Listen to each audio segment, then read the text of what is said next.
Nice try, Game of Thrones. You thought I would just forget about Hodor after a week? Like, you just show me something pretty, like, oh, a dragon!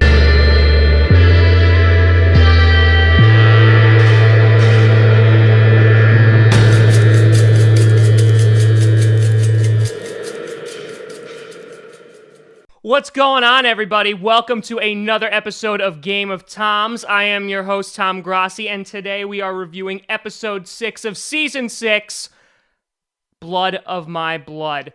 Kind of a setup episode here where we got a little reveals at the end, some cool little moments, kind of, again, just setting up. And I wasn't surprised based on the previews and based on everything that happened last week, all the revelations we got, and, of course, the big deaths. I was expecting this to kind of be a little bit of a toned down episode, and it was. Not to say it was bad, but it was definitely a slower episode. But we pick up right where we left off from last week. Hodor is still holding that damn door, and Bran and Mira are dashing through the snow. And at the same time, Bran is getting all of these images of basically like the history of the world, and including this really cool addition of the Mad King. So the Targaryen who started it all, and they're making wildfire and burning people. The Mad King, if you have not read the books, is the last Targaryen king, who kind of goes crazy and starts burning people with all that wildfire. Wildfire, of course, we saw with season 2 in the Battle of Blackwater when Tyrion blows up all those ships in the bay. So that was pretty cool to see him. But Bran really was stuck in that downloading mode. Like he really was dealing with some Comcast or some dial-up issues. You really need to upgrade that internet if you're going to be the three-eyed raven. That's really how that's going to go. But just when it seems like we're going to kill off some more people, we get this badass on a horse. Who is this guy? I don't know, but he has a flaming whip, which already is just awesome, taking out some of those whites, which was fantastic, and saving Bran, saving Mira, and heading off. And I was hoping that they would go back to him, and thankfully they did at the end of the episode, which we'll talk about in a second. And then a really weird, it felt like a very harsh transition to go from badass on a horse, saving Mira, saving Bran, to Gilly and Sam riding in a wagon. She's going, it's so green! Wow, you guys got trees here? You literally went from badass killing a white by lighting him on fire to talking about different types of trees. Just an interesting transition. But yeah, going to Horn Hill and meeting the Tarleys. And this was exactly what, Meet the Falkers or Meet the Parents was with Ben Stiller. In that you have the loving mom who's really accepting and is like, it's okay if you're a wildling, honey. You got some siblings that are really super nice. And then you got Dad, who just seems to be like the closeted racist against wildlings. And it's just like, honey, just don't bring that up that you're a wildling because it's not going to go well. He has a little circle of trust action, and right now Sam and Gilly are outside of the circle of trust. So that was interesting, but before we got to that dinner scene, we had the High Sparrow and Tommen meeting again. Tommen finally seeing his wife Marjorie again, and Marjorie has officially drank the Kool-Aid of the High Faith, and I thought it was going to be an act in that, she was kind of just saying what she needed to say to essentially save her skin, but it seems like no, she's full blown into the faith now, and it's gonna cause some problems. It definitely put a damper on Jaime's plan, which we'll talk about in a second.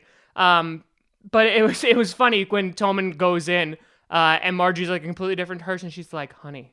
She's like a Jehovah's Witness that's like knocking on the door. And it's like, have you heard of the power of the 7 and how they can save your life if you convert today? And Tommen was just like, absolutely, because he is so easily manipulated. The Sparrow knows this and really used it to his advantage. We went back over to the most awkward family dinner at the time, because who doesn't love the holidays and spending time with your family? And there's this great scene where like they're talking about hunting, and Sam goes to ask for more bread because it's like it's Olive Garden. You gotta go with the bread. Why not? And his dad goes, "You're not fat enough already." And it was like, okay, well, that was dinner. That was gonna be good, and it just kind of went down south really, really fast. Gilly kind of outs herself of being a wildling, and what winds up happening is it looks like Sam and Gilly are going to be splitting up and going to leave baby Sam, and I was like, that's a little sad.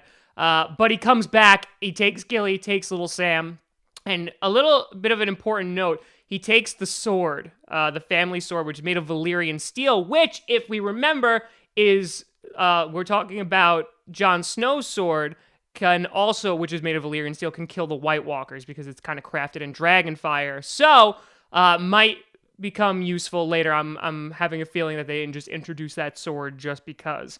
So that was pretty cool. Sam at the end kind of standing up for himself, standing up for Gilly, and kind of not just going the random, oh, we're gonna stay apart now. This is how I write you off of this show. So that was cool to see. Even though, Sam kind of acted like the Pillsbury Doughboy in front of his father. Was just like, I'm so sorry, Dad. I'm trying to watch my weight. But didn't work out so well. And then we got Game of Thrones on Broadway Part 2, which was even better than Part 1. And the best part about that is finally Arya got to see Joffrey die. And it was hysterical because she was laughing and she's the only one laughing. Because, we went through this entire series. Arya had her kill list. And she never got to see the joy of everybody about Joffrey finally turning blue and purple and dying. So that was a cool moment for her. You got fart jokes in Game of Thrones, and I honestly have to say, it's about time. Some people love Game of Thrones for their amazing characters, for the awesome scenery, for the dragons, for the story. I really thought, how can you get better from that? Fart jokes. Absolutely fart jokes. So that was great. And then Arya and Lady Crane have this kind of talk in which Arya realizes that she's just like her. Crane even makes the comment of, do you like pretending to be other people? And that kind of makes her, it finally pushes her over the edge of not being with the Faceless Men anymore. She knocks the glass out of her hand, getting rid of the poison. She even warns her and is like, that chick's trying to kill you. You should probably watch out for that.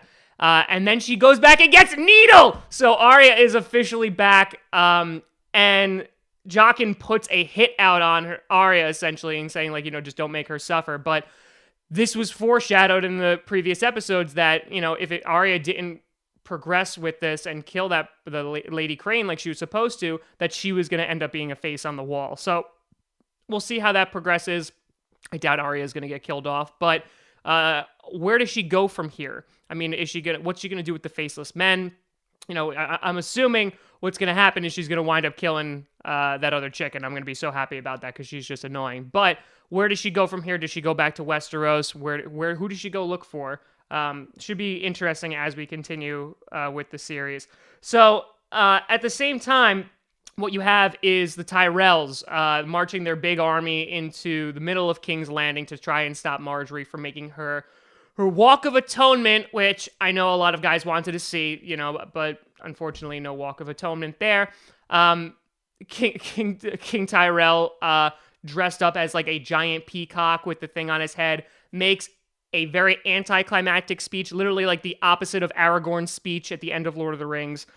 Really doesn't go well, and they're just like, okay, let's go get him. But there is no walk, it's canceled, and Tommen comes out, newly converted, and he's like, have you heard of the power of the Seven? It is just fabulous. It is great. So Tommen is now under the control of the High Sparrow. The High Sparrow knows this. He's giving that smirky look to Jaime because he knows that he's won. And now that he's been able to essentially dig his claws into Tommen, there's no stopping him. And there's a gentle reminder that Cersei's trial is coming up, which I am very, very excited for.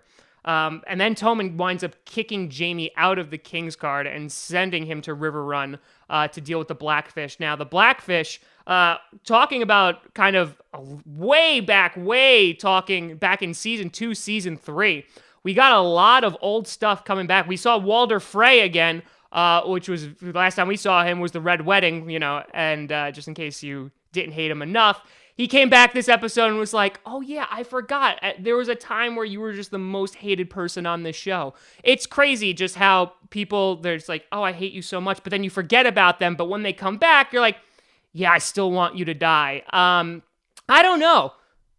Answer that in the comments. Who do you want to see dead more? Do you want to see Walder Frey dead? Because that's whole Red Wedding, Robb Stark, Cat, everybody, or Ramsay Bolton, because he's pretty... He needs to go too. I feel like he really needs to go. But Walder Frey comes back because they have just lost Riverrun to the Blackfish. The Blackfish, of course, related to Cat. So Catelyn Stark, who, of course, during the Red Wedding. But they also brought back, they made the reference at least of the Brotherhood without banners.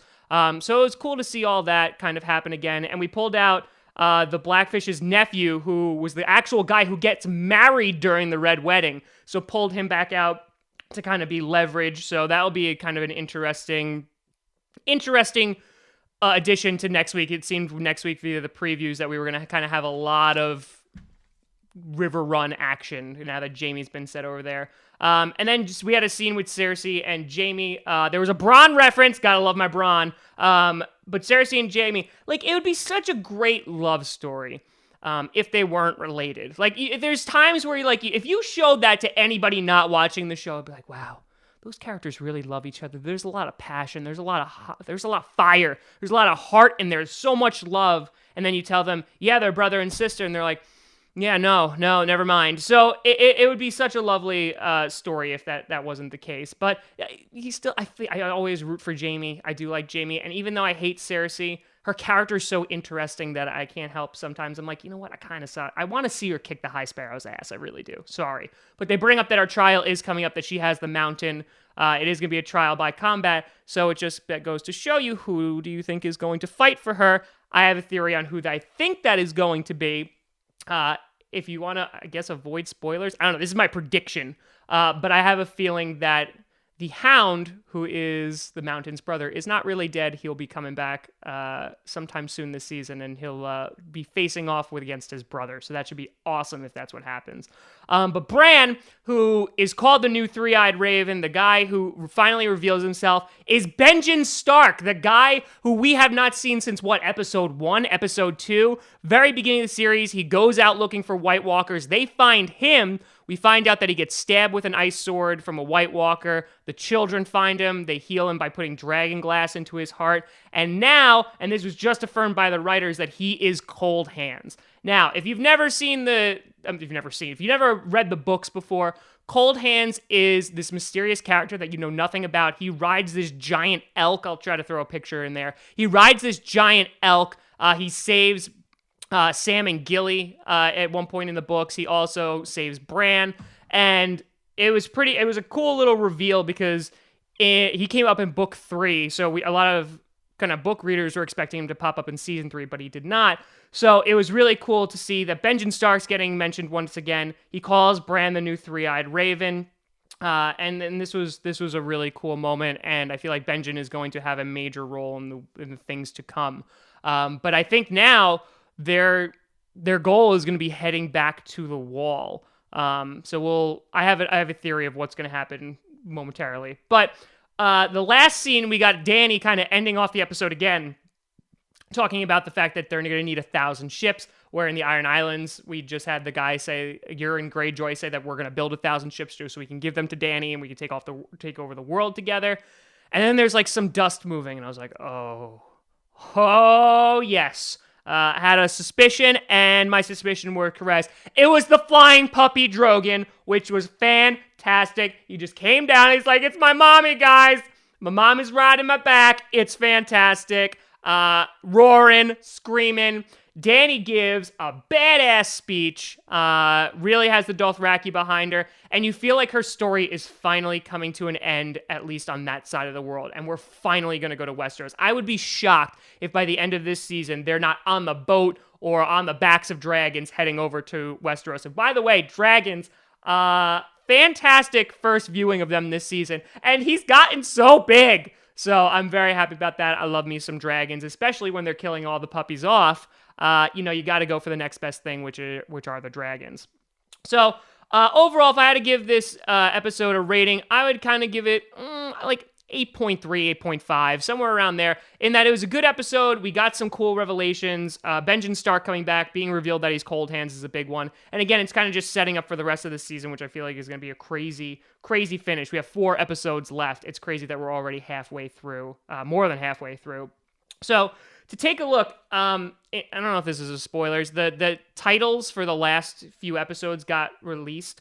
And the last 2 really were interesting. So the episode 9, which is usually known as like the crazy episode of the season, is called War of the Bastards. So we're thinking definitely Jon Snow, Ramsay, They're going to fight it out. But the last one is called Winds of Winter, which is also the title of the 6th book that George R.R. Martin is never writing. So the Winds of Winter, here's my prediction of what's going to happen. Bran's going to make it over the wall. When he's over the wall, though, because he has the Night King's mark on him now, that the Night King is going to be able to get through the magic of the wall. I feel like the wall's coming down this season, guys. I feel like episode 10, the wall is coming down.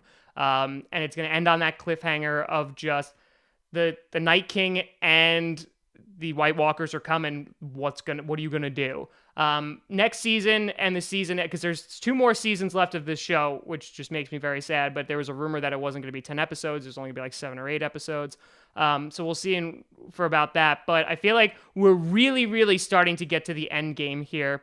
And I like that they're holding back on some answers. And I feel like in episode 10, we're going to get another big reveal because the actor who plays the young Ned Stark came out saying that he has a huge role in episode 10, which would make sense if we finally kind of get it revealed of who Jon Snow's parents are, because that is a game changer by far.